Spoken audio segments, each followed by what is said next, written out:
Gospod Podbregar, kaj nam lahko poveste o tajni lokaciji oziroma bivši tajni lokaciji na Malem trgu 4? Kaj je v bistvu bila funkcija te lokacije in kaj mislite, da se je tam res počelo?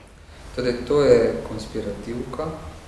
Naj povem, da to ni lokacija, da je ta lokacija, to je vladna lastnina in je bila sklepom vlade dana na uporabo Sovi. Na tej lokaciji se je dejansko bilo operativno, tehnično zbiranje podatkov iz tujine in potem so se ti podatki prenašali po določenih postopkih v centralo Sove, ker so se potem obdelovali.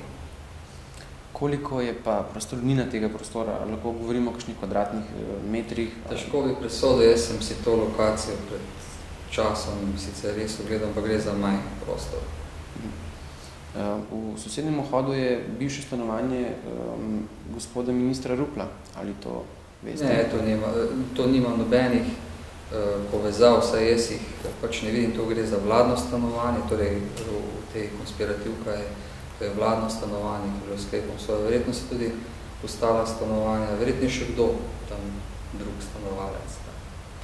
Vsekakor zadeve, ki so bile v javnosti, da se tam dogajalo pestro seksualno življenje, gre za izjemno zavajanje. Lahko si predstavljate, da so takšne konspirativke izjemno tehnično urejene, tako v smislu snemanja, videosnemanja, kot tudi v smislu snemanja zvoka.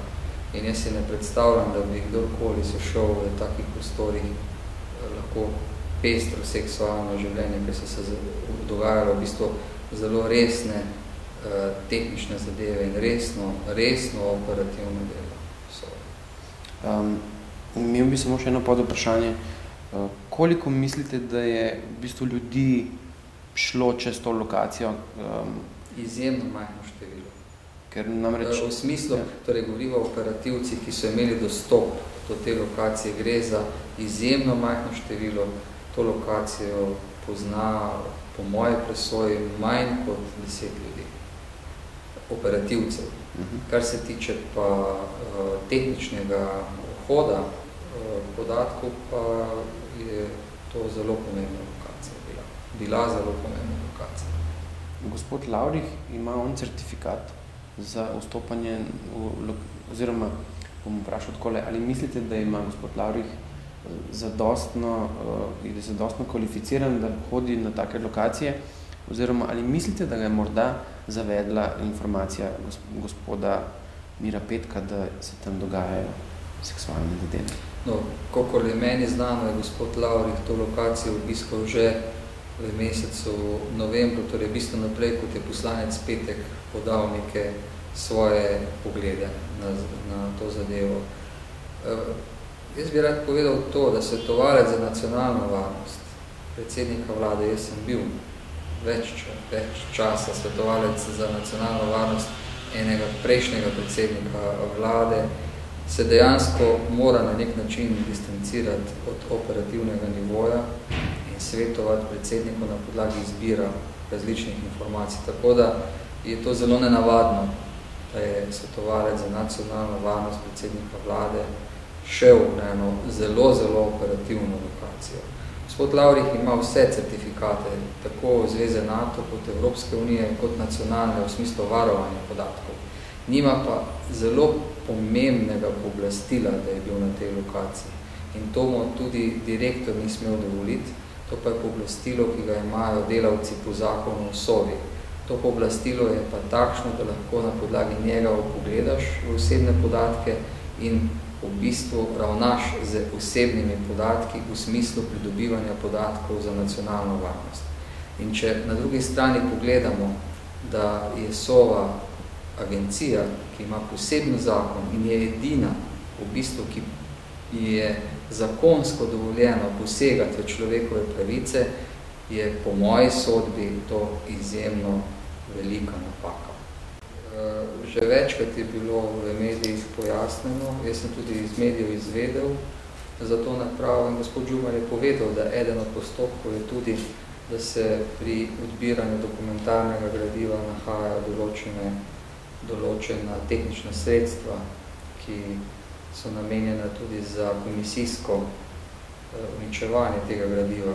Vendar, kolikor vem, je ta naprava za uničevanje bila v tistih prostorih z drugih namenov, kajti tam se nahaja tudi NATO podregister in Evropski podregister, ki zahtevata po takšne tehnične naprave v neposredni bližini, vendar so te tehnične naprave pod posebnim režimom, torej tudi pod kamero, ki dejansko snema njihovo uporabo.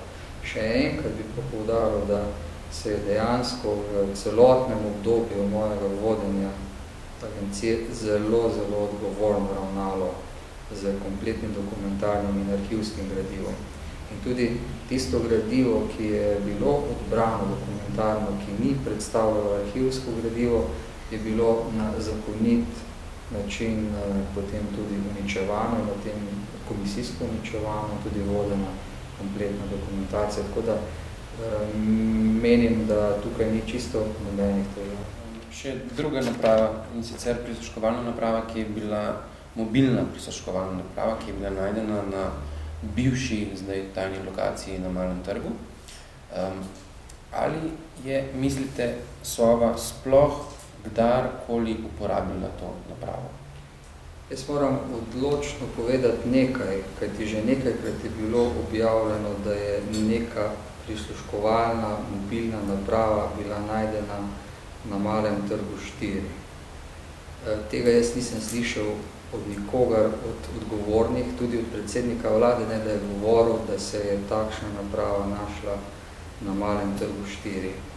Jaz sem povedal, da tisto napravo tehnično, ki jo je Sova imela, je bila del enega drugega sistema in je v celotnem mojem obdobju bila zapečatena in je zapečatena bila predana novemu direktorju, torej gospodu Šinkovcu, in ne samo to, po tej napravi je bil izdelan posebni elaborat, torej zapisnik, posebni slikovni elaborat, ki je del primopredajnega zapisnika in kot taka je bila predana novemu direktorju. Nihče pa ni govoril, da bi karkoli bilo od tega na Malem trgu 4 in tukaj moram odločno protestirati, da se nekoliko zavaja javnost. Se pravi, v vašem obdobju je bila naprava zapečatena, kar pomeni, da ni bila nikoli sploh uporabljena. V mojem obdobju je bila naprava zapečatena, nikoli ni bila uporabljena in je bila več kot 100 km oddaljena od Malega trga 4. Lokacije nam pa ne morete povedati teh 100 km stran. Medtem, ko ste vi bili šef Sove, ali je Sova morda prišla kdaj na sled, da kako naj bi te arhivski dokumenti bivših tajnih služb v Sloveniji prišli v roke gospodu Lajovicu, ki je potem naredil udba.net? V tistem času, ko je ta udba.net nastal, se je vsaj v prvem obdobju, dokler ni začela potekati kriminalistična preiskava, Sova ukvarjala s tem. Bili so pač indici, da je to povezano z tujino, zato je tudi Sova se vključila v reševanje te zadeve.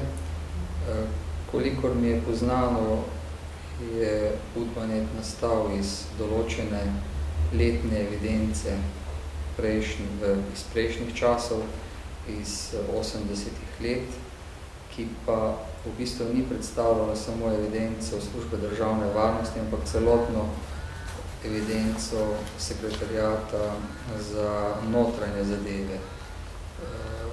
Kaj več pa o tem težko govorim, kajti o tem so potekale policijske preiskave.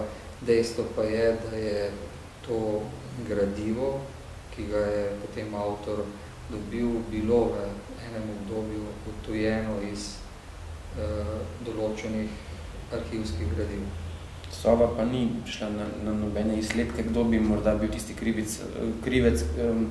Sova je svoje izsledke, ki so bili, po moji oceni, izjemno dobri izsledki, predala v policijsko preiskavo, tako da o tem kaj več ne morem povedati.